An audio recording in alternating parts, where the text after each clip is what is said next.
Thank you for staying tuned to Smart 24 Television, where, of course, we believe in smart business. This show is called Smart Business, and my name is Jane Kasumba. I'm ably accompanied by one of our anchors here at S24 or Smart 24 Television, Anthea Ibembe. Thank you for having me, Miss Jane. Anthea, I think it's been a pleasure to work with you, and it's been good to have you in studios today. Pretty much, how is your morning, and how was your New Year, by the way? Well, not of much consequence. I didn't do anything grand in the New Year, so the concept is something. It's pretty much another day. It was business as usual. Business as always, yeah. For a young person like yourself. Yeah, man. I didn't see the point of going all out this year, but next year surely probably it will be big. Anthea, as a young person, we know that 78% of the population in Uganda is under the age of 30. 72% of that is under the age of 25. So we're a very, very young country. And that's why we are grooming young anchors like Anthea Ibembe to be on Smart 24 television. But most importantly, Anthea, what are your New Year's resolutions? Well, drink more water. If that's not every lady's resolution, drink a lot of water. I also intend to, of course, take my job more seriously, and I'm finalizing up with my studies, so that and study French. And study French. Okay, so there you have it. I'm Jane Kasumba. Anthea Ibembe is with me here in studios. The show you're watching is Smart Business. We believe that every single mid-morning between the hours of 10 to midday, we're going to give you all the smart business tips that you need to have. Smart business is all about ensuring that you get the necessary business information so you can make those business decisions that are critical to your life and, of course, to you as a person. And Anthea, if we start off in our market analysis, because it's one of our major segments in this show, we're going to look at life in the Western world and life in Africa. And many young people who are watching this program, many of you always say, I want to go Jagala Genda Bulaya, Jagala Genda, I want to go abroad. Anthea, why do young people, why are they so obsessed with going abroad? I mean, I think it's the showbiz. They sell us a very big dream, a very lively dream, and yet there's a very big contradistinction between what you may see on the televisions and what the media portrays of the first world and any country outside of what is yours and what's in reality there. So you'd understand why their perceptions are that way. Okay, so what Anthea is saying is that many of the young people are attracted to the West because at the end of the day, it looks like life is so much more glossier, and glossier. The grass is greener. Easier, and that there are more opportunities. Well, why do so many Africans risk their lives to come to Europe? And those are some of the statistics we found. Anthea, just elaborate to us, why would a young person like yourself, aged around about 21, why would you want to migrate to Europe? Well, I mean, if you have nothing to live for in your country, you're just like, let me go and fresh start, for example. You're like, let me start all over. And then there's, as I said, the glossy image, and then probably there's the feeling that if the economy is doing great, then maybe I would do great, I'd thrive better. But then you find that there are a bit more challenges than you expected. Yeah. Certainly a bit more challenges than expected, but what you're seeing right now is the cost of living in Berlin, Germany. We're giving you an example of one Western country that many young Ugandans try to go to, or try to go to. And you've heard of those migrant ships. Yes. People go trek through Libya. Italy, yeah. Through Italy, and then on their way to Germany, because Germany has one of the biggest economies in the world. So now, the cost of living in Berlin and Germany, that is as per June 2017 by the smartrichfree.com, and it clearly shows you in the graph the family of four, how much, of course, the cost of euro it is. So, for example, if you're from zero, maybe you have a family that's less than four, you spend over 1,000 euros every month. That's quite steep. 1,000 euros is how much in Uganda shillings? Because a euro is around 4,000, 300, 500, something of the sort. So you'd find that that's technically 4 million, 4.3 or something of that sort, and that's heavy. That's quite heavy. That's for a family of less than zero, just you as a person. Yeah. So as you go up, maybe you have 2 kids, it goes up to around about 2,000 euros per month. 2,000 euros, that's over 5 million. Yeah. So it's quite a lot, and then you're thinking of the taxes, and then there's so much on the market there, and you're like, I want to buy everything. And so those are just rough estimates. That's for someone probably who's not a spendthrift. So I think that's something people really need to look into. Okay, as we continue on the statistics again, family of four, 3,000 US dollars. That's 3,000, sorry, euros per month. And I think that's just basic. And you see that what you're seeing as green is just the rent. That's around about 1,000 euros. Yeah. And then when you see an addition to that, for just living, upkeep is 3,000 euros, which is around about over 6 million Uganda shillings. I honestly, I think that's quite high. But then again, you can't blame them because that's the trend of life there. So I don't know. Okay, so what you're seeing now is, of course, an accommodation, a tiny apartment. Yeah. They call them cozy. As cozy apartments, yeah. And it's quite small. Yeah. So now there you have the statistics of how many Africans are risking their lives to, of course, come to Europe. And like I said, we do the pros and cons on this show. It's very important for us to give you the statistics, especially of young African people, young people like Anthea Bembe, why they would decide to leave their country and go abroad. We see so many using the migrant ships. Some of them lose their lives on the way there. And these graphs are for people actually who are going for studies, people who have a plan. Anthea, we know for a fact that not everybody who goes abroad has a plan. Tell us about that. Tough living.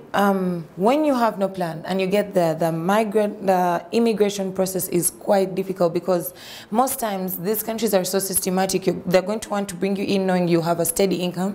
They already have a bias that you might be a bandit or something of the sort. So they try to ensure that you have a steady income, and because you have no plan, you probably don't have that. You don't have documentation to back up probably you threw away your passport, because I've heard of stories where actually people throw away their passports so they can't be returned to a given country, so they become international citizens and something of the sort. So when you go without a plan, I think it's extremely challenging, because for you to get in, you have to prove you have no criminal record. It's extremely taxing. I think that's something people don't know.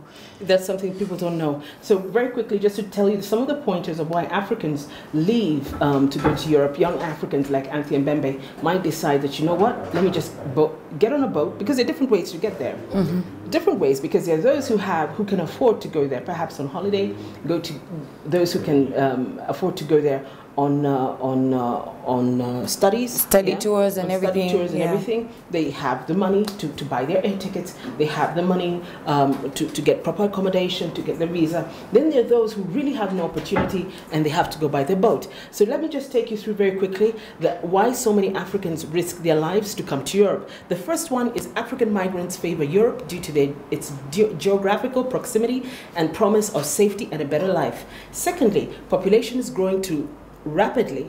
It's growing rapidly with a poor quality of life in some areas. Thirdly, Anthea? The failed sustainability of livelihoods for the youth, as there is a lack of jobs. And fourth, we have the social and economic deprivation and the conflict and crime in many countries, as we know in African countries. And in comparison, life expectancy in Sub-Saharan Africa is 47 years compared to 80 years in the Eurozone. So let's take a look at that one. Sub-Saharan Africa, life expectancy is 47 years of age in Sub-Saharan Africa, and compared to 80 years in the Eurozone or in places like Germany. Shocking indeed. And I think that's because they have access to healthcare. Yeah. So of course, when you're a 47-year-old person and you go to Europe, you look pretty young and the opportunities are still vibrant. Yes, but in Africa, when you're 47, I mean, you're kind of dying down. Your candle is dying out. And not only is the fact that by 65 you're expected to retire in Uganda, for example, but then just the fact that there's so many youth you're competing with, probably people my age, and they're way more vibrant, so probably depression and all those things will come at you because you don't feel adequate or anything, and you start to feel a lot lesser, and once it's in your mind, it comes out in your body. So there you have it. And of course, the GDP, Europe versus the Sub-Saharan Africa, the Eurozone, we see a GDP of over 9,000. I mean, it's in billions. And of course, we see Sub-Saharan Africa, not even 1/3 of that, 621.9 trillion. And of course, it's totally, billion. It's totally incomparable, both lives. Okay? Yeah. So let us take a look at the advantages of those who would go to Europe. The advantages is, of course, better social and economic opportunity, better livelihoods, access to healthcare. What else can you think might be a benefit? I think the safety. I think it's something that's pointed out in like the fourth or fifth point, the safety, because we have a lot of African countries that are war-torn, and someone is just looking for a stable. Most of these countries haven't been to war ever since World War II. And with that kind of stability, someone is looking for peace. Now a country like those Nordic countries, you have Netherlands, Norway, Iceland. They don't even get gunshots or anything, and yet guns are allowed. So you'd understand why most people would try to gravitate towards there, so that they're sure that, and even the armies are great. So on the smallest level, I think it's security. Okay, so there you have it. People moving, migrating, young people like Anthea migrating from Uganda to Europe to find better opportunities. However, most times, like we have discussed, it's not always a piece of cake. It's not always a pie. If you have to go, if you have to travel, you have to make sure that you do the necessary due diligence to make sure that you are going to a place that you've researched in, and at the end of the day, a place where you can economically build yourself. And I'd like to talk onto something. First thing, you mentioned something about them going on boat.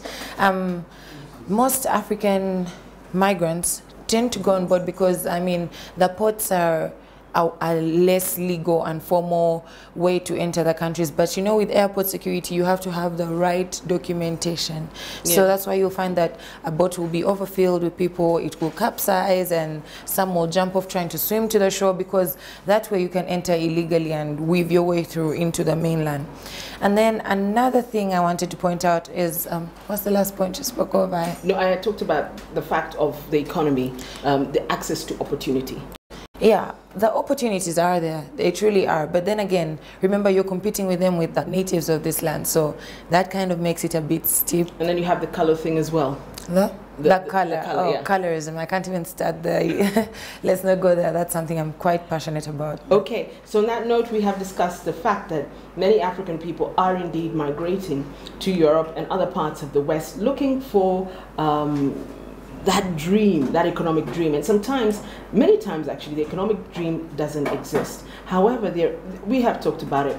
We've talked about the fact that people migrate for a reason. Young people in Uganda are migrating for a reason, be it socio-economic, be it to get better health care, etc. However, we're going to also look at the fact that perhaps sometimes staying at home has its own advantages. Let's look at Anthea, for example. Anthea, why would someone, a young person who's watching this program, why should they give Uganda a shot? Or maybe Africa as a whole? Why should they stay here? I mean, young people who are watching are like, why should we stay in Africa? I mean, first of all, before I said anything, I'm Pan-Africanist, I'm as Pan-Africanist as they come. You're as a Pan-Africanist as they come. Okay. Yeah, so I'd say stay home, because there's not only, if you're a person who has a lot of relatives and family and friends, you'd feel the gap if you go away from home. You really feel the gap, and that's how most Africans are set up. And I think that's a very important point. In Africa, you have access to a lot of family. Your mom or your dad. You grow up with your cousins as brothers and down sisters. The street. Yeah. Your cousins, brothers and sisters, their families, your nieces, your cousins. Everybody is there. Be it and Christmas a cousin dinner. is actually a cousin, but I've found that in those countries, someone will have like a first or second. Not to criticize, I don't mean to be mean or anything. Somebody will have like a first or second or third cousin, but they last spoke to them like 8 years ago, and it's like, oh, it's just me and my dog. So I think it's the issue of family vis-a-vis being totally isolated. In those communities, you can be extremely isolated, and you can be extremely lonely. Living in a cozy small apartment with one bed, perhaps, without speaking to your neighbor ever. Your neighbor, without ever going out, and just working. You do the 9 to 5, you come home on the train very exhausted, you never interact with anyone, you're probably not outgoing, or you're an introvert. So you find that in Africa, where you would have had family make up for that gap, they come to you.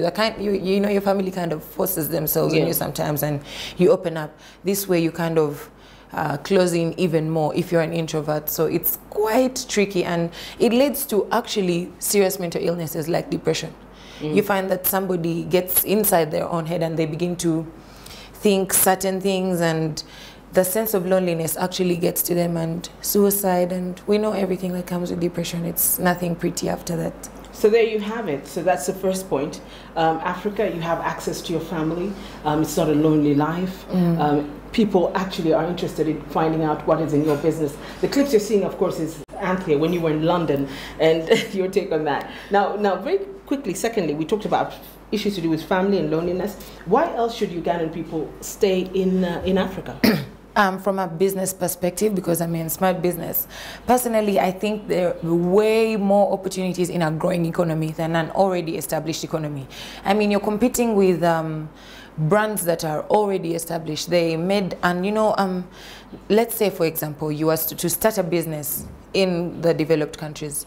You'd have to, A, the process is lengthier, B, you're competing with companies which were established in like 1834, 1832, and the people that side, they really take heart with such stuff. So you're coming in, you're probably black, I hate to say that, or colored, you're colored, you're trying to start a business, you probably may not get as much reception because people have very great brand loyalty. So it gets a bit tricky, honestly. I think you have more chances starting up in an economy that's growing, and you grow alongside it. You grow with it, starting a business, Anthea, of course, what we're seeing now is your latest trip to the UK. Where were you in the UK? Oh, I was in everywhere, London in particular, but I stayed in South London, Sutton to be precise.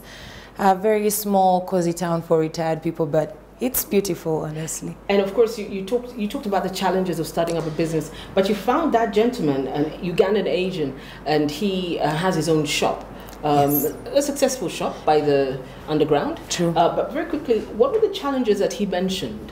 He's like, as I told you, they face the problems from the already established businesses. So he's competing with Tesco, Sainsbury, and these are brands which even as somebody who doesn't live probably in the developed country, you'd hear about. So you can imagine. And they're selling the same things at basically the same price. So why wouldn't somebody buy probably the pecans or the peanuts he's selling in Tesco when they're doing that great shopping? So that's what he's competing with. But altogether, I think he's doing all right, because he said he's had that business for actually 30 years. Yes. So 30 years down the road, he's still doing great, but every year the margins keep getting smaller and smaller. And it's different from Africa, because in Africa you might not find a CEO at a mega store like that. He most probably is operating it on remote control. Your take on, he must work all the time? He works, he actually spoke with me and said he works up to 14 hours a day. Luckily his family is grown enough, so sometimes his wife steps in and they work in shifts. Sometimes his son steps in and they work in shifts. But before that, when his son was studying back here in Uganda and his wife was, I think, in Bangladesh, he was running the family shop on his own. So he'd have to work 12 hours, because if it's opening at 6 a.m., you want to catch the people who are going onto the underground very quickly. I mean, they might come in for quick groceries and that's profit for you. So if it's opening at 6 a.m. and then you can't just close at 6 p.m. because the corner shops are famous for closing very late. So people want to know that, oh, I can drop in at midnight. I forgot maybe a bottle of whiskey, and they get it. So he'd have to work all those hours on his own. And that's something all people, Miss Jane, I think you'd also know, all people in such countries face, because they have to work great amounts of hours and they're paid by the hour. That even makes it trickier. So it's taxing. If you're somebody who'd rather work on a smaller time basis, it's really taxing. It's really taxing. On that note, we're going for a quick commercial break. This is a market analysis. Anthea Bembe and myself are discussing why is it that young people migrate all the way to Europe and think that it is an economic dreamland, and yet sometimes that might not be the case. And why is it that people leave Africa when Africa has all the necessary opportunities? We'll be right back after this quick commercial break. You're tuned in to Smart Business.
Thank you for staying tuned to Smart 24 Television, where of course we believe in smart business. The show is called Smart Business. I'm here with Anthea Ibembe. Anthea, good morning it is, isn't it? And good morning to you too, Miss Jane.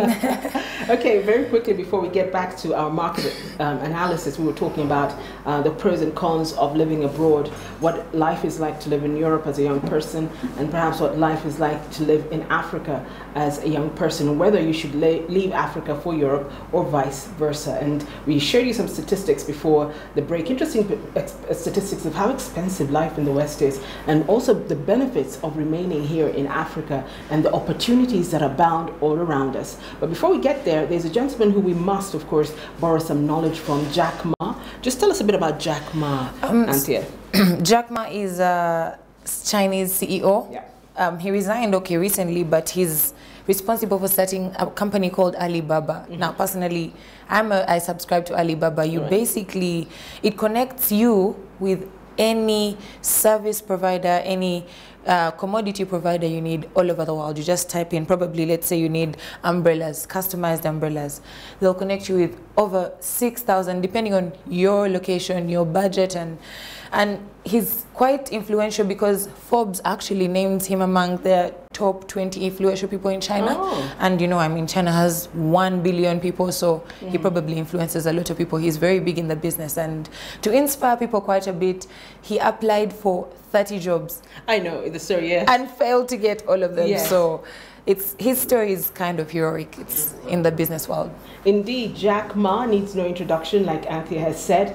The man behind the Alibaba fame actually applied once to KFC, and he was denied. Rejected, yes. Yeah, rejected to be at KFC. Even the police. And even the police as well, yeah. So all is not lost. Perhaps you've applied for many jobs and you don't see any way through. Perhaps God is telling you that you should be an entrepreneur. Our business quote today comes from Jack Ma. It says, you should learn from your competitor, but never copy. Copy and you die. And that's something, because I'm slightly into business a bit. They say, Jeff Bezos, the CEO of Amazon, says, in business, you have 2 years when you start up an original idea. Yes. You have 2 years until people begin to copy you. So those are the 2 years in which you should make your biggest profit. So technically, what also Jeff Bezos is saying is similar to what Jack is saying. Of course, although on the different side, is saying your first 2 years in your business are they are your glory days. Yeah. They are your glory days. And Jack Ma's quote leads us this morning, and it's called, of course, most importantly, yes, learn from your competition, but never copy. The day you decide to copy is the day that you'll die. And that has been the quote of this morning for the Smart Business Show here on Smart 24 Television. But let's go back to our topic in the market analysis segment this morning with Anthea Ibembe. We were talking about the facts that young people do want to, especially young people in Uganda, do want to leave the country and settle abroad as young as 2021. And we said that there's no problem in going abroad. There isn't. Go abroad and have the opportunity to come back so that you can build your country. We're talking about some of the benefits of living in Africa. And of course, you talked about family, you talked about the weather. Tell us something more about why someone should stay at home. Well, I'd like to elucidate on the weather. Okay. Honestly, the weather is quite harsh sometimes. Yeah. So you're coming from the warm tropics. Most African countries don't have as harsh weather. Probably South Africa down far, but they don't have as harsh weather. And many a time, the weather might influence even your attitude, your mood, because a lot of people tend to be grim. Yeah. In the winter. They tend to be a kind of cold, and that just, I feel like to do business, it's better when you do business with someone who's smiling rather than someone who's frowning or fake smiling. And just because of the weather. Yeah, and just because of the weather, because you're probably going to have a snowstorm, rush to get to work, probably pay 40 pounds for an Uber because there's black ice or something. You're going to get to work grim, and that doesn't give right incentive for the day to go right. And then you're probably like, oh, what a hard day, you know, what a hard life. Yet you come to Uganda, someone is like, oh, you know, there's that warm. There's that camaraderie. Yeah. Tell us about the food, Anthea, because that is another aspect of living. Now, we're seeing cost of living in Germany quite expensive. We're showing you why so many Africans risk their lives to come to Europe. But we're also giving you the case of why some African people should stay in Africa. Now, most importantly, the food in Africa, certainly different from that in Europe. It's everything, you people. We don't realize recognize what we have, because I think our food is more tasteful. I won't go deeply into the fact of GMOs because that's a topic for another day. You know, the genetically modified foods, and that's what most of those countries are eating because they don't have the right weather to grow organically the food, and even the food that they say is organic. So you'll find that many a time the food is a bit tasteless and bland. So if you're someone who is very savory and your taste buds are quite strong, you're better off staying home or coming home very often, because I find that, I think it has happened to you, Miss Jane, if you have relatives or friends, they're like, oh, bring me this and this from Uganda because it's way more tastier. It's the same thing, but it's way tastier. So if you're someone who enjoys to savor your food, you're better off coming home every so often to enjoy your food. Don't go and hope to never come back, because something will die inside you. Auntie, of course, some other people say that, why shouldn't we go abroad? I mean, there are no jobs in Africa. Yeah. We're young people, we're a young population, there are no jobs. If I get a job, I won't be paid on time. Your take on that? Well, I don't think there are jobs anywhere anymore. Yeah.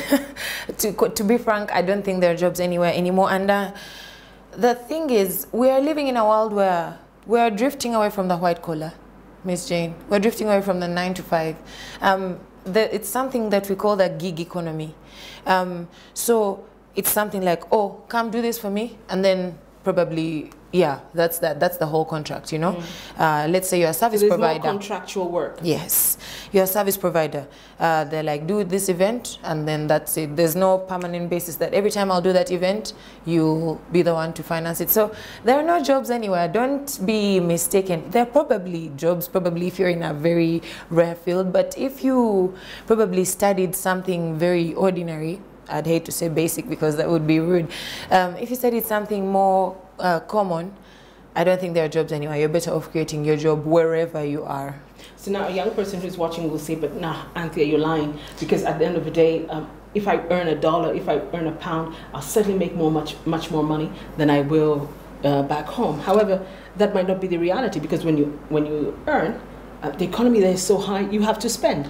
Yeah. So I was speaking about it with a friend of mine earlier today, because she has a great deal of family there, and so do I, and you can compare. They live on an economy which you'd call earn as you eat. yeah. So what you earn is enough to sustain you. And I forgot to record this for S24, but I had a very enlightening conversation with a Ugandan at an African shop in the UK, and he was telling me, well, here in the UK, it's extremely difficult to get rich. Yeah. Because you're probably paying 40%, you pay 25% of whatever you earn to the National Health Services, and then 40% of whatever you earn is tax. Now that's already gone. And then you have to probably pay rent, which is exorbitant in those very big cities. And this that doesn't go for London. I mean, we're talking Rome, Berlin, wherever. So it's difficult to get rich. Even when you have a great job, even when you have a great career, you probably find that you have just enough. And that's why a lot of people tend to focus on maybe not trying to save a lot, experiences. They're like, if I've saved enough, I'll go to Rome probably and see another city. They're like, save for what? In any case, it won't add up too much. So you earn the pound, yes, it will be of great value than the shilling, but then again, you'll spend the pound so quickly, you won't even know you earned it that way. Okay, so there you have it. We've given you the pros and the cons of living life in Uganda or Sub-Saharan Africa, or in Africa as a whole, and living life in Europe or the West. Again, it's not all rosy pickings in the West. There are major, major challenges. If you feel that you need to travel and go and set up in the West, please do your homework. Which country is it that you're going to? What life is like there? And please, at the end of the day, come back home. Yeah? Always come back home. Always come back home and build home. Because the fact is, at the end of the day, people are always like, those people will build home, those people will build home. But no, this is your country, you need to build it. But without coming back home, you're basically fulfilling what people call brain drain. Yeah. You have to go, learn from them, and then you come back home and apply what you learned. So if you go and don't come back, you're defeating the African continent. There's something the Russian president said, Vladimir Putin. He's like, Africa is a cemetery for Africans. They come, go have an education in Europe. They have vacations in the Middle East and wherever, but they only go back to Africa to die. you know. Yeah, So to be buried. To be buried. Yeah. So you have to come back home and do something great for home. And contribute to the economy. On that note, we're going for a quick commercial break. Anthea Bembe and myself are still with you. This is Smart Business on Smart 24 Television. Don't go anywhere.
Thank you for staying tuned to Smart 24 Television, where we believe in smart business. The show is called Smart Business. I'm Jane Kasumba, and Anthea Bembe is also with me. Of course, you'll see our Twitter handle shortly from our tags that our producer is going to put up in any moment. But also on the squeeze box that's right on the screen, that there's a lower third here. You see the constant changes of prices. Right now, you see kaiso rice, chicken, eggs, G-nuts, and now we go also to Nakawa Owino Market with matoke, sugar, fresh milk, Irish. We have posho, tilapia, sorghum flour, G-nuts, all the necessary prices in various areas so that you can make the right business decisions this morning. Make sure that you send perhaps the person who does your groceries to the right place. And of course, here, the bar right here actually, will show also the top news as and when it breaks in terms of business. Yeah. Anthea, it's been a good morning. It's been a great morning, Ms. Jane.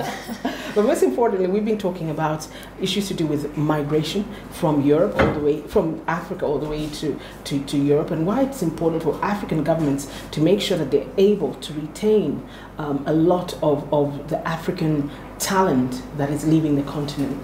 We are the future, we are the youngest, we're beautiful people, intelligent people, and our leaders must make Africa conducive for us to stay here. And that was what we were talking, the market analysis at the beginning of this program. But right now we switch to something that's rather important, and many of you through our social media platforms asked us to discuss this or to elaborate on this further.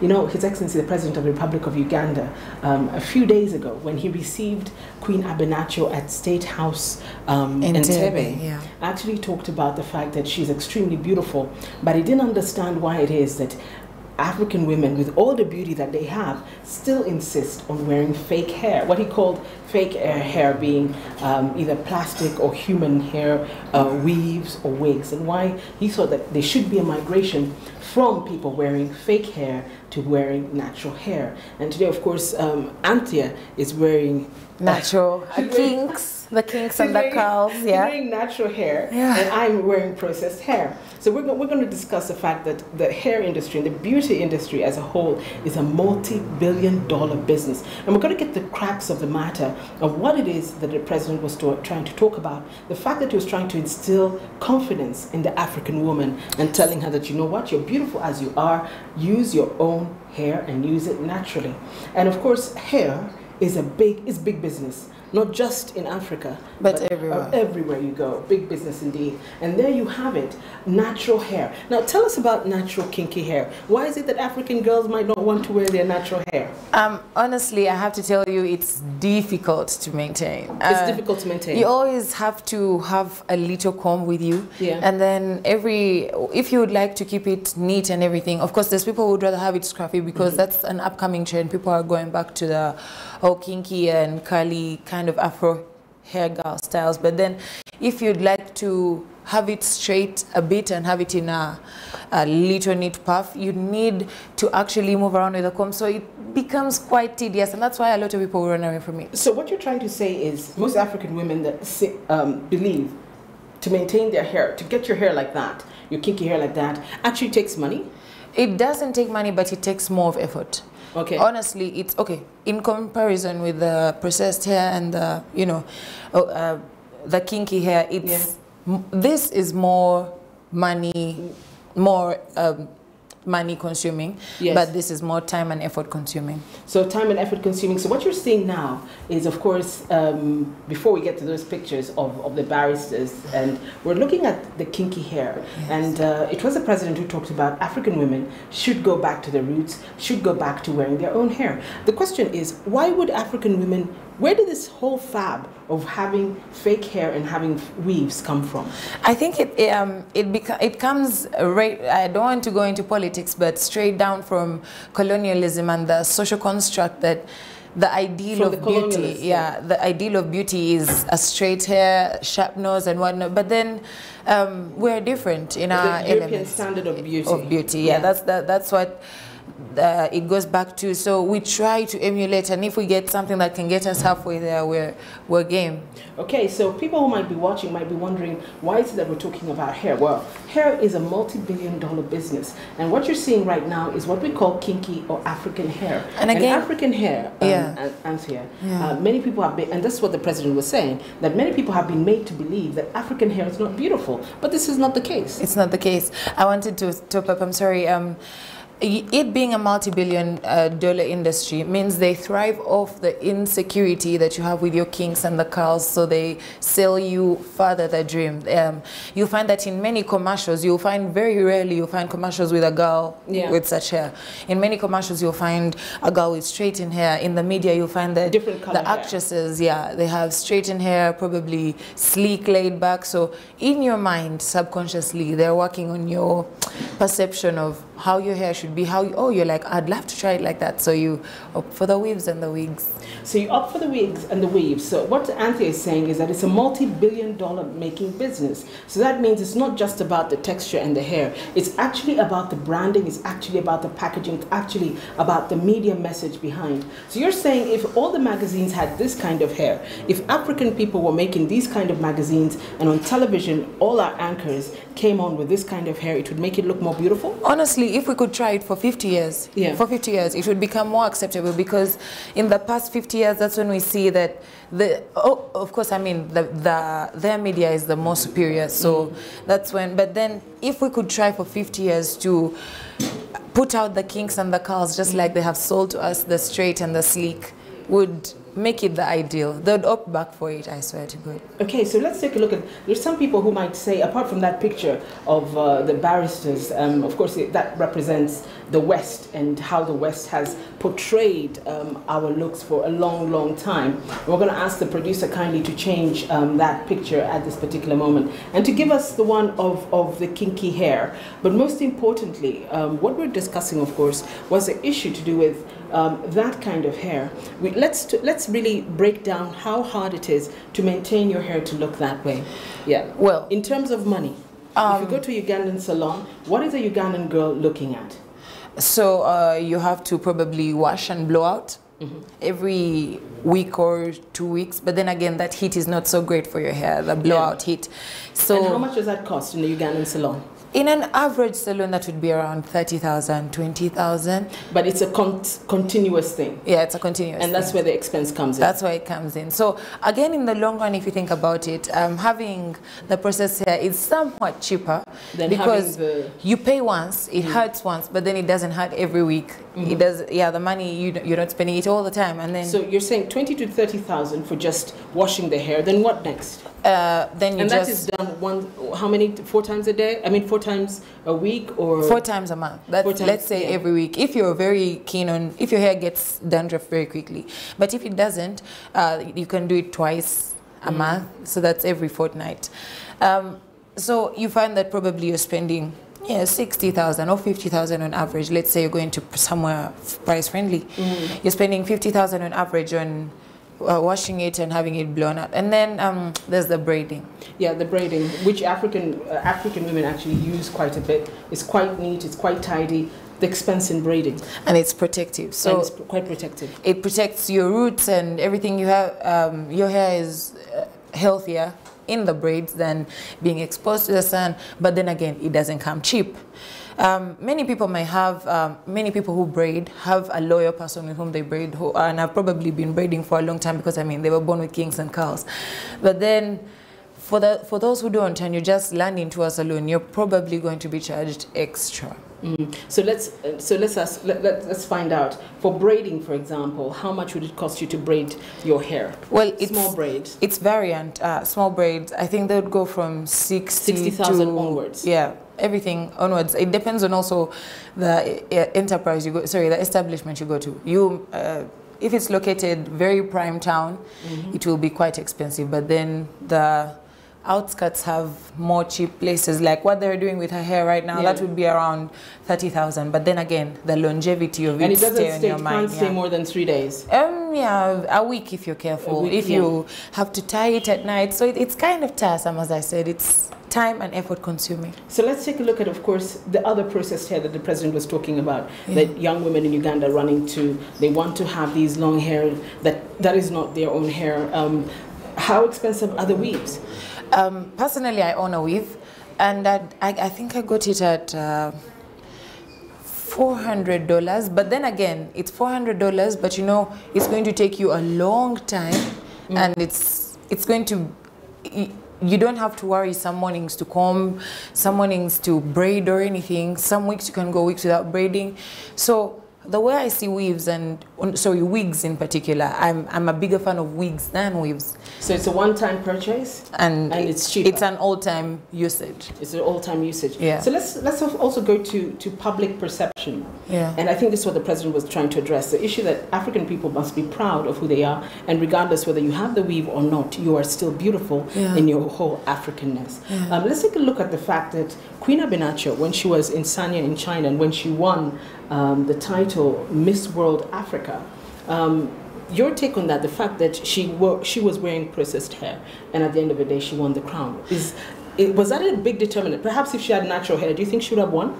I think it would have been slightly more difficult for her to win. Reason being, yes, she was African, but then again, the fellow Africans on the in the contest had the straightened hair, and then the people you're competing with people from Brazil, let me just say Southern America, Northern America, and they're born with the straightened hair. So you just kind of want to even it out so you're not too different, because the way I see those beauty contests, they are actually much less beauty contests and more brain contests. So you're kind of trying to not be too different. And honestly, she looked sleeker. Look at her there. Yes. She looks sleeker with that. Even there, she's not in her natural hair, because I think she has an attachment to it. Yeah, she has an attachment to it. And also that is the same there. So the question actually comes in, if she was not wearing that attachment, do you think she would have been Miss World Africa today?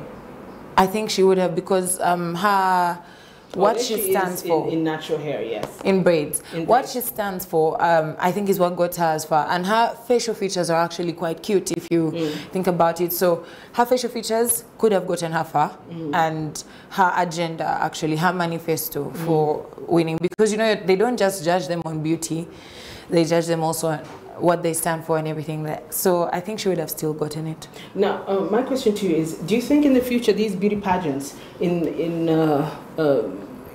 international beauty pageants, because the latest one in Miss America, they said, in the US, they said that they no longer want people to be a particular size. You can be any size and be a part of it. Yeah. But you think in the Miss World future, do you think there's going to be a time where they'll say, we won't want any makeup, we want you in your natural state with your natural hair? Is that possible?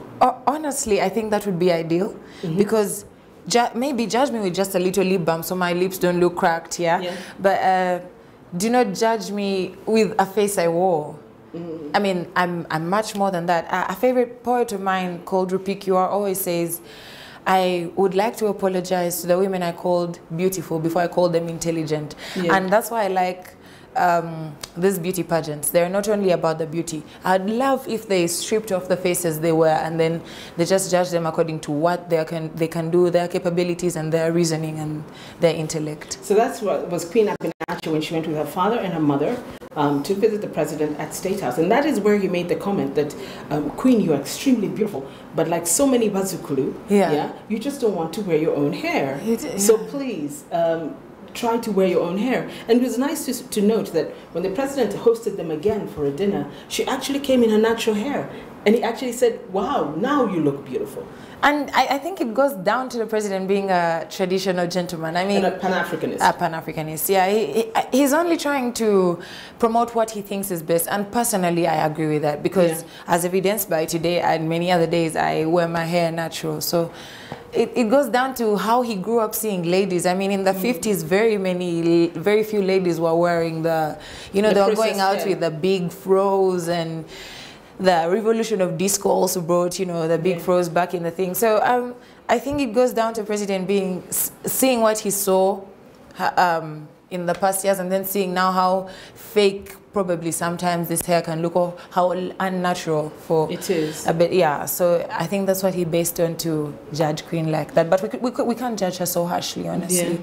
Yeah, it's the industry. It is the industry. So there you have it. The fact that we were talking about processed hair vis-a-vis natural hair, and how both ways you can still look extremely beautiful. We were talking also the expense behind it. People sometimes think that having natural hair is quite cheap, but there is some expense that goes into it. I tell you, it's not. It's not, and that has to be taken into consideration. We also talked about the business behind the processed hair, how it is marketed, how it is brought to you, and how it's pushed. Yeah. The fact that at the end of the day, it came from a colonialist mindset or a colonialist way of looking at beauty. So that we encourage people to actually be you and wear what suits you the best. Be natural, and you can be beautiful too.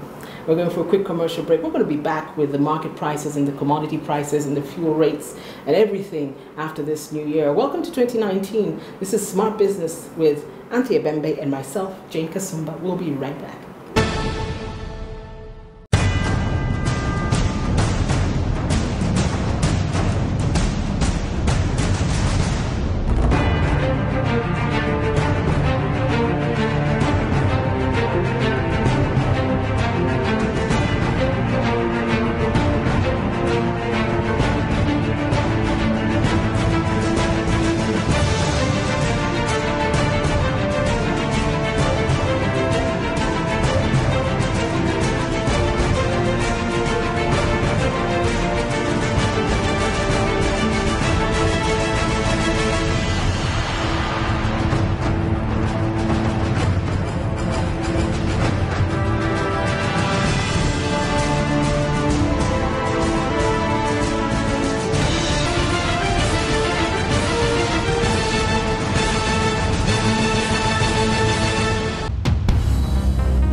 Well, thank you for staying tuned to Smart 24 Television. This show is called Smart Business. We, of course, profile all the necessary business ideas that will enable you to make the necessary business decisions so that you can have a prosperous lifestyle. And, of course, in our squeeze box, so the lower third right below me, you are able to see the various commodity prices. Now it's petrol and diesel, total shell, coal, city oil, and gas. And you can be able to go to your nearest petrol station and fuel accordingly. And of course we also have the courtesy of the USC, that's the Uganda Stock Exchange, the commodity rates and how you're trading in Kampala this morning. We are a business channel. We're not competing with anybody. Our job is just finance and business and to get you the necessary information that you need. Anthea Bembe is in studio with me at this particular time. And of course, Anthea, we're going to discuss, of course, some of the commodity prices I've been talking about. Let's take a look at the bus fares on the second day of 2019. So there we have it. Chisoro to Kampala, 70,000. Yes. And then Mbarara to Kampala, that's 30,000 shillings. Gulu to Kampala, 35, and Mbale to Kampala, 25,000 shillings. So it stands at Chisoro to Kampala, like Anthea said, 70,000 Uganda shillings. Mbarara to Kampala, 30,000 Uganda shillings. Gulu to Kampala, 35,000 Uganda shillings, and Mbale to Kampala, 25,000 Uganda shillings. And of course, because the festivities are over, we're seeing, of course, the rates. There's a reduction in the rates because by the time people were going up, for example, Kampala to Mbara, the final day before Christmas Eve, the prices were way up there. And now, take us through these rates, bus fares in Uganda. Honestly, I think they have reduced a great deal, and these are not new ones. These are the old ones, but they reduce a great deal because I mean the market it's getting less and less. Yeah, so pretty much most of the people who needed to get back to Kampala have already gotten back. Yeah. And it has been actually some people came back before New Year's. They found out that perhaps many made the decision that staying up country might be more costly than it would to stay there. So the rates are steadily falling, as we had told you, but before the Christmas break, they had been hiked to double that. So let's go to the next commodity prices in the markets this morning.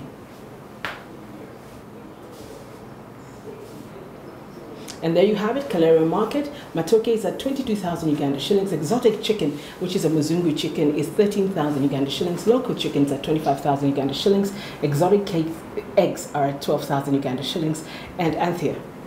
Local eggs at 20,000 Ugandan shillings. Meat, that's beef, I presume. Yes. 11,000 Ugandan shillings. Honey, 13,000 Ugandan shillings, and the turkey is 75 Ugandan shillings, and the tilapia is 15,000 Uganda shillings. And of course, the source comes from our Ugandan markets. We have our reporters down in the field. That was in Kalero Market, and I wanted you to take a look at the Matoke before. At the previous market was around about 22,000 Uganda shillings. Nakasero Market, the Matoke is slightly higher at 35,000 Uganda shillings. Exotic remains the same at 13,000 Uganda shillings. Local chicken at 30,000. That's an increase from the previous market that where it was 20. Now take us through the more prices.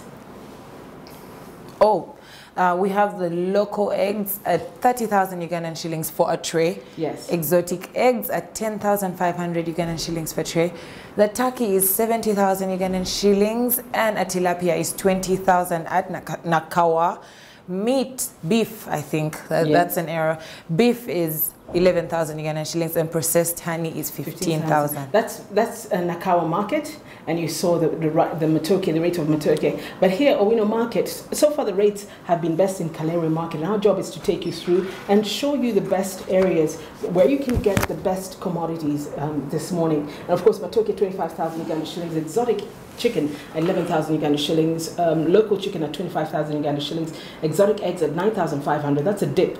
That's the best one we've seen so far. That's most favorable. Yes, most favorable. Local eggs at 18,000 Uganda shillings, turkey at 19,000 Uganda shillings, much higher than that at Kalero by almost 20,000 Uganda shillings. Tilapia at 15,000 Uganda shillings. Meat, the beef you talked about, increasing by 12,000 Uganda shillings, and honey at 15,000 shillings. The market before was 13,000 Uganda shillings. So there you have it from Owino Market. If perhaps you have someone who's going to do your groceries this morning, we've given you the various markets and we've given you the best prices in those markets. What do you usually buy when you go to the market? Or do you go to the market at all? I'd not say I go to the market. My mom does all the shopping. But there's something that caught my attention.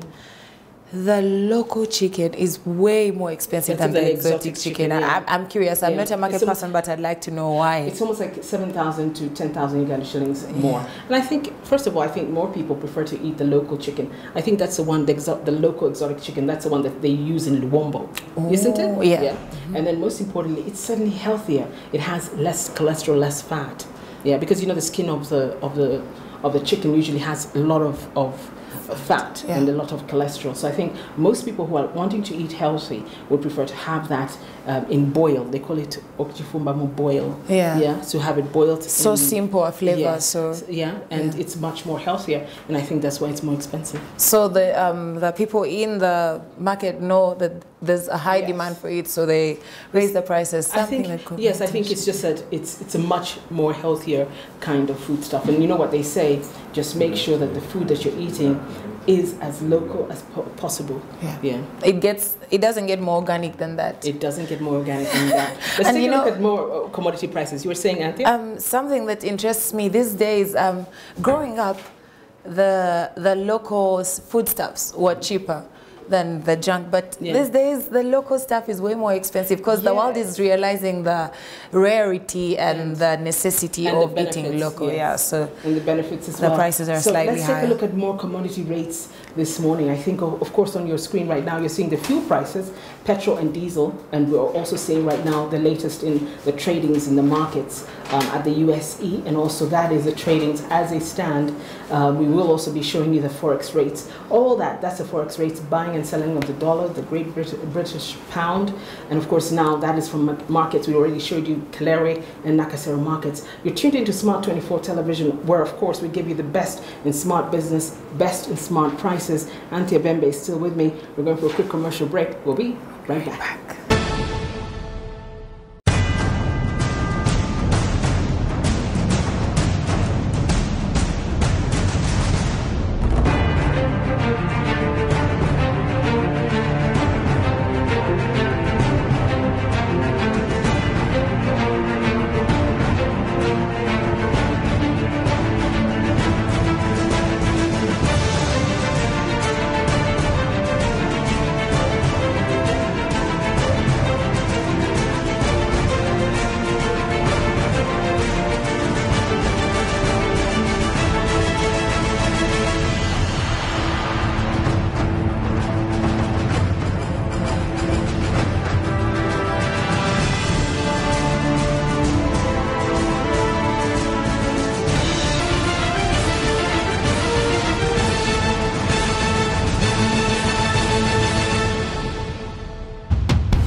Did she?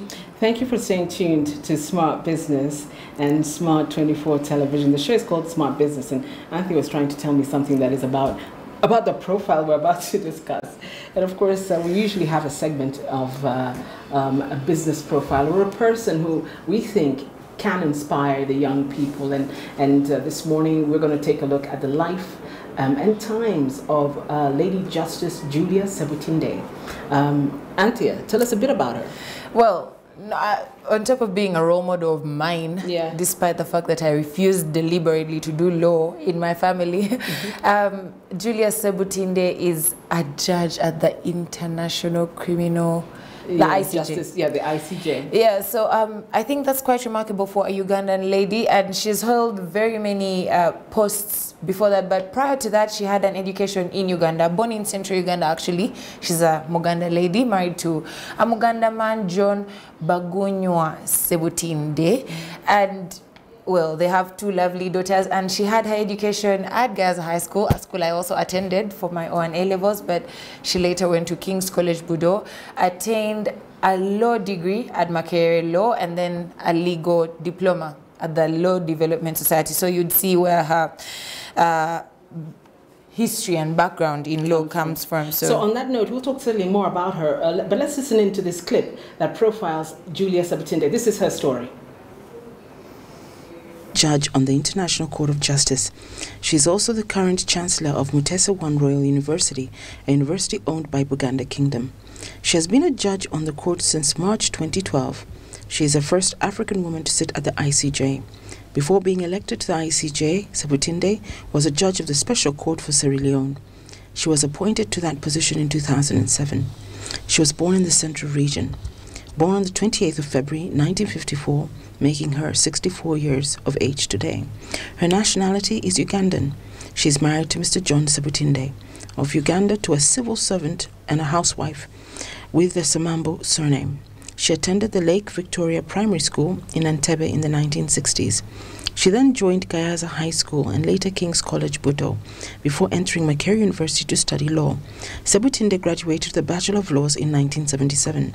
She obtained the diploma in legal practice from the Law Development Center in Kampala in 1978. In 1990, she enrolled at the University of Edinburgh for her Master's of Laws degree, graduating in 1991. In 2009, in recognition of her body of work and contribution to international justice, she was awarded an honorary Doctor of Laws by the University of Edinburgh. Julia Sebutinde first worked in the Ministry of Justice in the government of Uganda from 1978 until 1990. After graduating from the University of Edinburgh in 1991, she worked in the Ministry of the Commonwealth in the United Kingdom. She later joined the Ministry of Justice in the Republic of Namibia, which had just attained independence at that time. In 1996, she was appointed judge of the High Court of Uganda. In that capacity, she presided over 3 commissions of inquiry related to the following government departments: corruption in the Ugandan police, corruption in the Uganda Police Defence Force, corruption in the Uganda Revenue Authority at the Special Court of Sierra Leone. In 2005, Julia Sebutinde was appointed with secondment from the Ugandan government to the Special Court on Sierra Leone, established by the United Nations. She was later appointed the presiding judge in the court too, at the time responsible for hearing the case against former Liberian strongman Charles Taylor.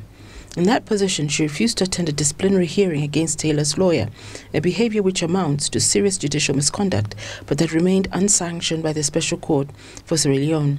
At the International Court of Justice in the ICJ Judges Election 2011, Sebutinde was one of the 8 candidates for the 5 vacant judicial seats on the International Court of Justice, having been nominated by the national groups of Croatia, Denmark and Uganda in the Permanent Court of Arbitration.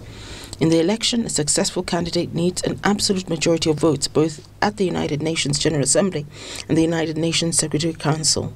On the first day of voting, 4 candidates were elected, but the 5th position was not filled.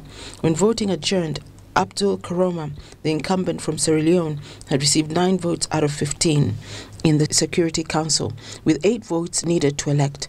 Over in the General Assembly, after 5 rounds of voting, Julia Sebutinde, the contender, had received 97 votes out of 193, with 97 votes needed to elect. When balloting resumed on 13th December 2011, Sebutinde received an absolute majority of votes in both the Security Council and General Assembly, and thus was declared elected.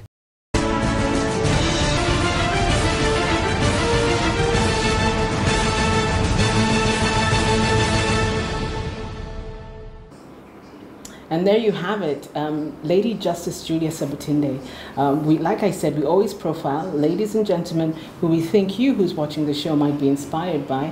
I know, just give us a bit of what you think has been a hallmark in her career, and what can you take away from it as a young person, Anthea? Honestly, the hallmark is being a judge at the ICJ. But then something that's very also on a much more intimate level is being a judge and being a mom in this generation. Yes. So I think I'm very proud of the fact that we share a school in common. Which school is that? Gaza High School, okay. Yes.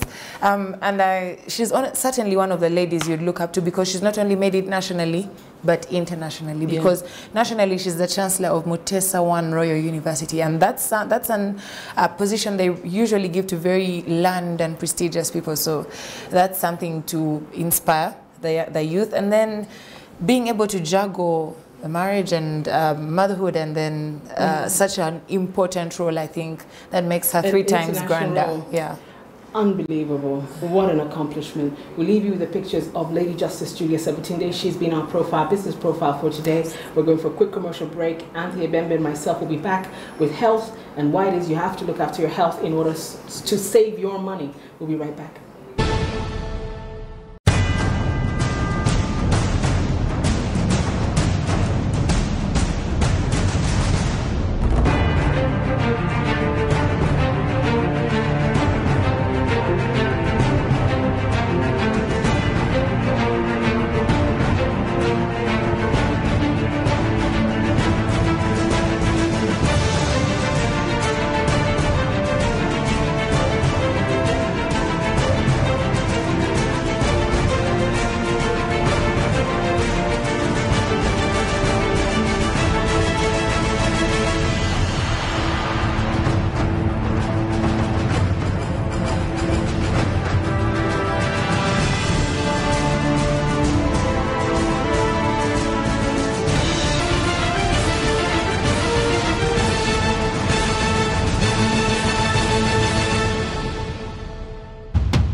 staying tuned to Smart 24 Television, where we believe in smart business. The show is called Smart Business, and we always get down to the nooks and the crannies that smart businessmen or women follow.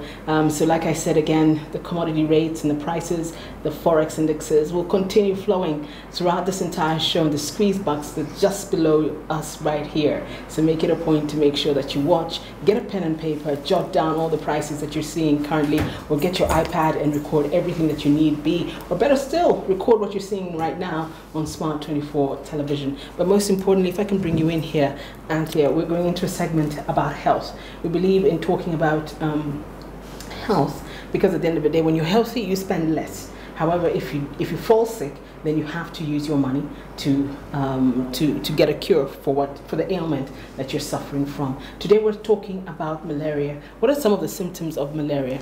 And have you experienced it before? Very rarely. I fall sick of malaria very rarely. Yeah. But I'd say joint pains, dizziness, a headache, weakness. You feel the kind of woozy.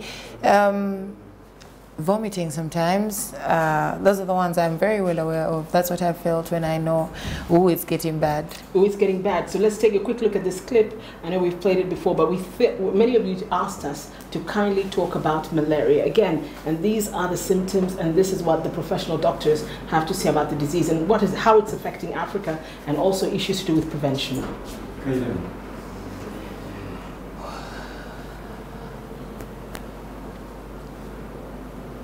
Public health problem in Uganda. It kills about 80,000 people per year.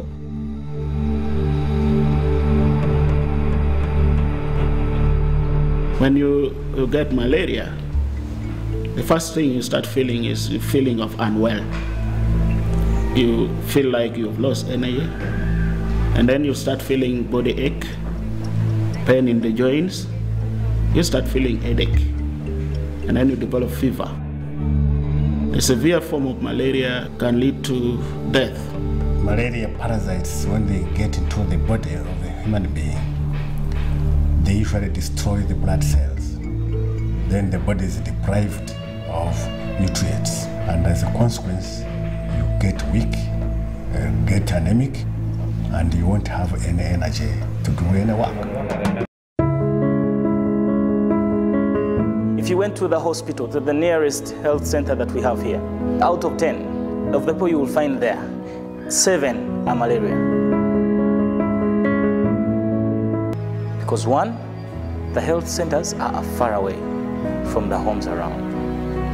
2, the treatment is unaffordable because the income, the levels of income are very low here. Natandika okukola ekifuba gwona ne gubuguma bagenda mutuusa mu ddwaliro okugenda mu ddwaliro ng'atandika kwesika lwatuuka eyo ne batuwa ekitanda bamuteeka ku oxygen n'embeera mbi.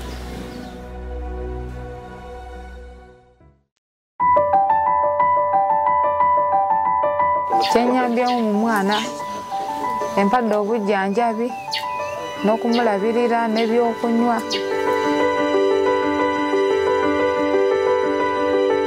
We do malaria prevention trainings for the caregivers.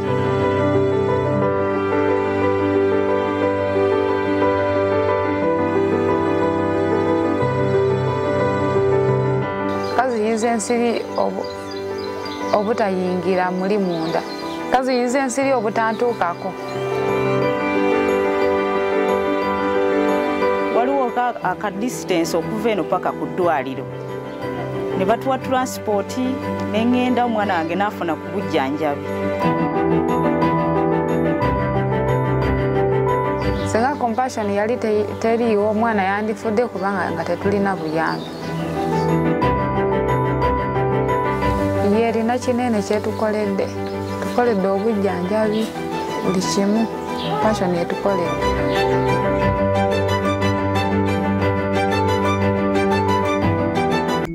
Before the spring, on average, a person in that area, Apache district, which we call the epicenter of malaria, was getting 6 attacks of malaria in a year. That means when you get it, before you recover properly, you are also getting it again. Indoors go spraying is the only strategy that can bring down the densities of Anopheles mosquitoes. And then you can start controlling malaria. The beauty of IRS is that IRS is like a big mosquito net.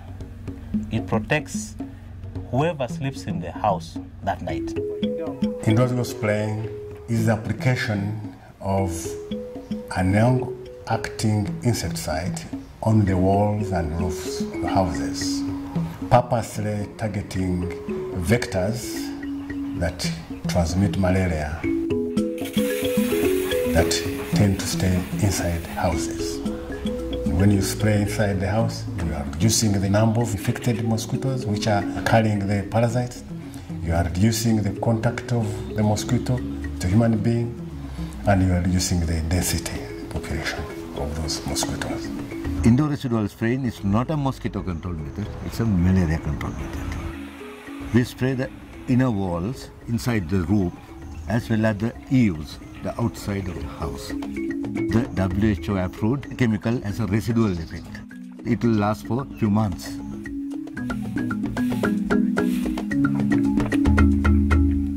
The rationale of IRS is to knock down the malaria vector, to reduce the malaria vector population. These houses that are sprayed will protect those which are not sprayed indirectly because the mosquito population will keep reducing. At the end of the day, those few species which will be coming will be parasite-free. Whereas we are treating the human beings, if they are positive, they go to the health facilities, they get treated, it means you're also reducing the parasites in the body. And at the end of it, the mosquitoes that will keep coming will not have any parasite. Although it will bite, it will not be infected. It means at the end of the day, we shall also have vectors like in US which are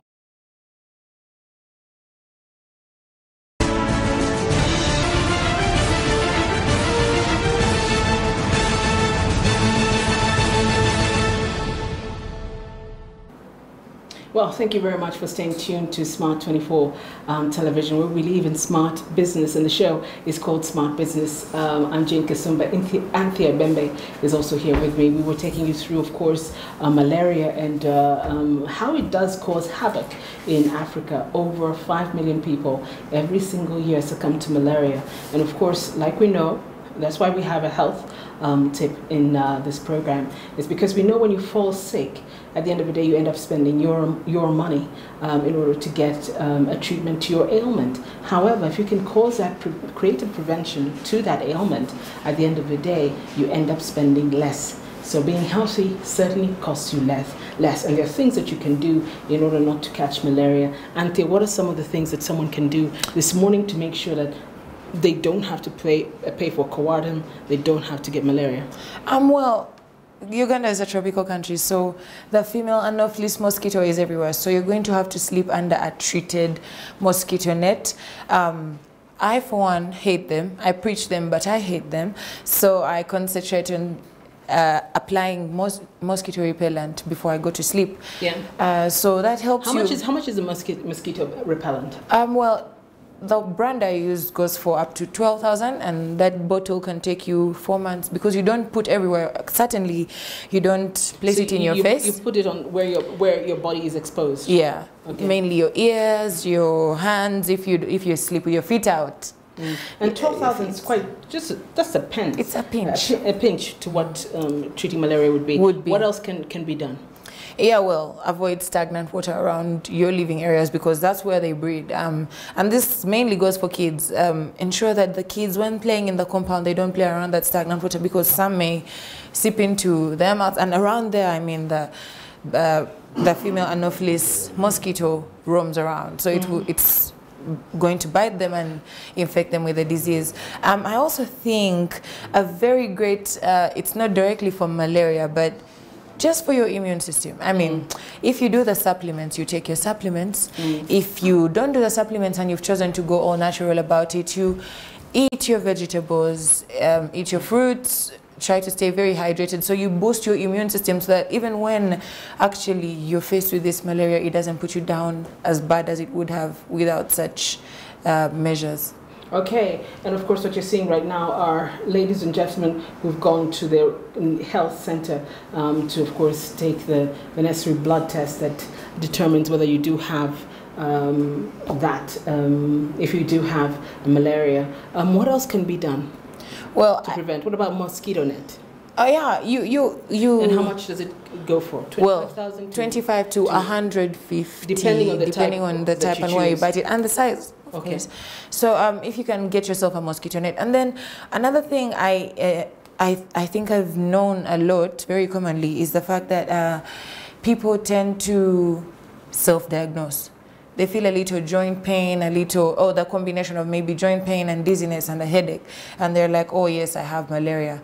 This is something I find quite ill, because it might not be malaria. You might be fatigued. So I think more importantly, we should go to the right medical center or buy a kit, because there's, those little $10 kits, 35,000 that would be. You check your own malaria and it will tell you. So I think people should go through the right steps to ensure that it is indeed malaria before they begin to treat malaria.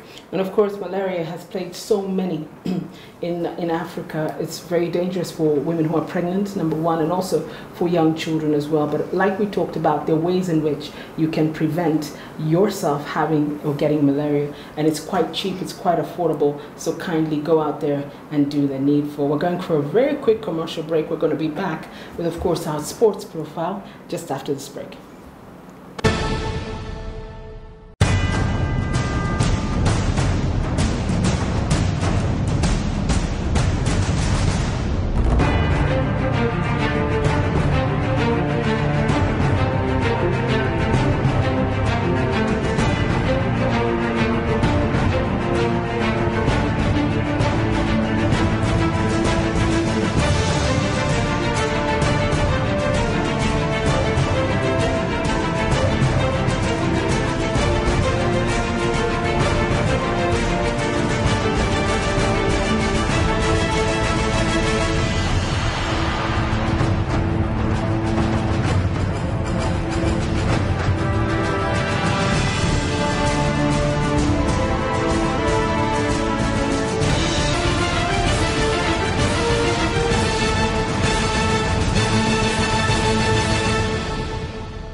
Thank you for staying tuned to Smart 24 Television, where we believe in smart business. Anthea Bembe and myself are still in the studio with you. We're about to bid you adieu, but before we do so, we have quite a few segments remaining. And of course, this segment is on lifestyle. It's about famed Ghanaian actor Van Vicker. What do you know about Van and his net worth? Well, he's one of the wealthy. I think he's some people say it's between $8 million US and $30 million US. Yeah, so he's quite famous. I know him for Nigerian acting and a few scandals here and there. Okay, I wouldn't want to go into that. On that note, let's take you over to Van Vicker. Estimated wealth at $8 million US from his movies. So let's take a look at an African star. Van Vicker, I'm an actor, producer, and director, and I want all those watching this station and this program right now, and all Ghanaians and people around the world, to know that I, Van Vicker, I never had an accident. I am not dead. Joseph Van Vicker, born 1st of August 1977, better known as Van Vicker, is a Ghanaian actor. He received 2 nominations for Best Actor in a Leading Role and Best Upcoming Actor at the Africa Movie Academy Awards in 2008. Van Vicker was born to a Ghanaian and Liberian mother and a Dutch father. His father died when he was 6 years old. He has often cited in interviews that he considers himself a global citizen, as he was raised all over the world by his mother. Due to the early death of his father, Vicker has stated that he is very close to his mother and considers her his hero. Van Vicker attended the Mast Film School along with fellow actor Majid Michel. Van Vicker started out in the entertainment world in radio as a presenter at Groove 106.3 FM from 1999 to 2000 and Vibe 91.9 FM from 2001 to 2004, and as a television personality for TV3 Ghana from 1997 to 1999 and Metro TV from 2000 to 2004. Vika appeared in the Ghanaian television series Sun City, which depicted university life. He played the character of Leroy King Jr., a fine arts student born in the U.S. who arrives at Sun City to complete his education. The series ran for a total of 10 episodes. Soon, Vika was cast in his first movie, Divine Love, as a supporting character. This film coincidentally was also the debut roles for fellow actors Jackie Appiah and Majid Michel, who were cast in female and male lead respectively. Van Vika is usually cast as a male romantic lead, often alongside actresses Jackie Appiah and Nadia Buhari. He is often considered to fellow Ghanaian actor Majid Michel and Nigerian Ramsey Noah. Vika has appeared in numerous Nollywood films alongside prominent Nollywood actors including Tonto Dike, Mercy Johnson, Stephanie Okereke, Chika Ike and Jim Ike. His Nollywood movies include My Soulmate, Heart of Fire, Popular King, Gambling with Marriage, Harvest of Love, Stolen Will, The Joy of a Prince, Discovered, The Kingdom and Against the Law. Vika has directed, starred in and produced 5 films under his Sky Plus Orange Productions since 2008. 2012 was the biggest year for his production house, earning him the NAFCA Best Actor and Director Awards for his comedy Johnny Waka. Vika has been nominated for and won numerous awards from Africa to the Caribbean. Awards include Ghana Movie Awards, ACRAG Awards, and the Nollywood Academy Films Critics Awards. In 2009, he won the Best African Caribbean Actor and Best Actor African, and in 2011, he won the Pan-African Creator Actor Award. In 2013, he won the Best International Actor Award at the Papyrus Magazine Screen Awards 2013, which was held in Abuja, Nigeria. Van Vika is married to Ajwa Vika, and they currently have 3 children, 2 daughters and a son. He's the CEO of Sky Plus Orange Productions, a film production house. Van Vika Training Facility is the latest entrepreneurship of Vika, where students are trained in the field of acting by professionals. The Van Vika Foundation is an outreach program for the youth.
Well, there you have it. That was our profile today. Smart Business is the program you're watching, and Smart 24 Television is the channel. Anthea Ibembe is still with me. We were, of course, discussing during the break the exciting personality that we're going to profile for sport. We always look at people who can inspire you, first and foremost, and also their net worth. And today, of course, we're taking a look at Jamaican strongman Usain Bolt. And you know Usain Bolt? Yes, I do. Who doesn't? You like him? I love him. You know he's valued at over $35 million?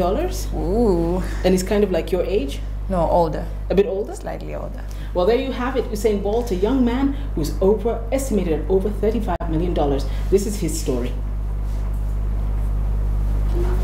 After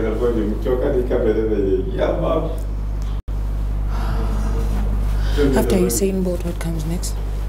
Smart at Work. We're saying goodbye and thank you. 2016 Summer Games.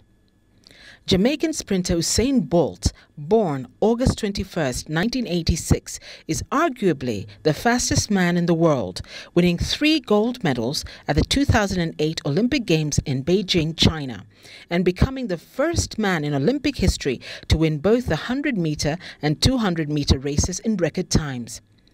Bolt also won 3 Olympic gold medals at the 2012 Summer Olympic Games in London. He ran the men's 100-meter race in 9.63 seconds, a new Olympic record, making him the man in history to set 3 world records in Olympic competition. He made history again at the 2016 Summer Games in Rio when he won gold in the 100-meter and 200-meter race and the 4x100-meter relay, completing the triple-triple, earning him 3 gold medals at 3 consecutive Olympics from a total of 9 gold medals over the course of his Olympic career. At the Berlin 2009 World Championships, Bolt made a world record of 9.58 seconds for the 100-meter race, with a top speed clocking at 27.8 miles per hour between meters 60 and 80, with an average speed of 23.5 mph. Usain Bolt's net worth is $34.2 million, Forbes magazine estimated in June 2017, making him the 23rd highest paid athlete in the world. Bolt leveraged his status as the world's fastest sprinter to secure more than a dozen sponsors contributing to his earnings, including MumXM, Kinder, Advil, and Sprint. His deal with Puma alone pays Bolt more than $10 million every year.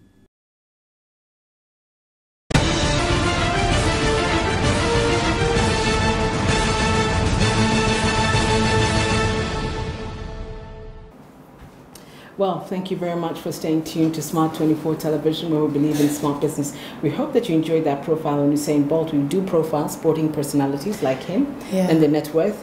Young man, valued at $60 million. That's quite a lot. That's quite a lot of money, yeah? And he's no longer running anymore? Yeah, he ran his last race, and unfortunately he didn't win. Yeah. But at least he came in second. I can't be so certain, but he's been winning his whole career, so...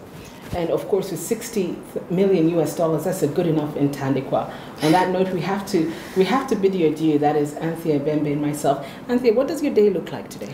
Oh, well, after this, I'll probably go do some research down for tomorrow's show. Yeah. And then go for confirmation class, and I'll be back here tomorrow, same time. Okay, so there you have it. Anthea Bembe and myself, Jane Kasumba. You can catch us every single time, mid-morning from the hour.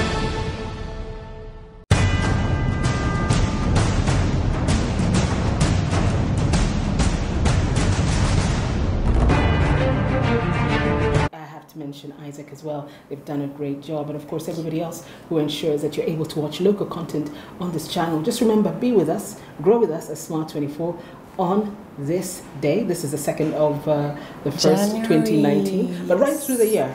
New beginnings. New beginnings. And grow with us right through the year. But most importantly, we'll leave you with Olivia and Smart at Work. At Work.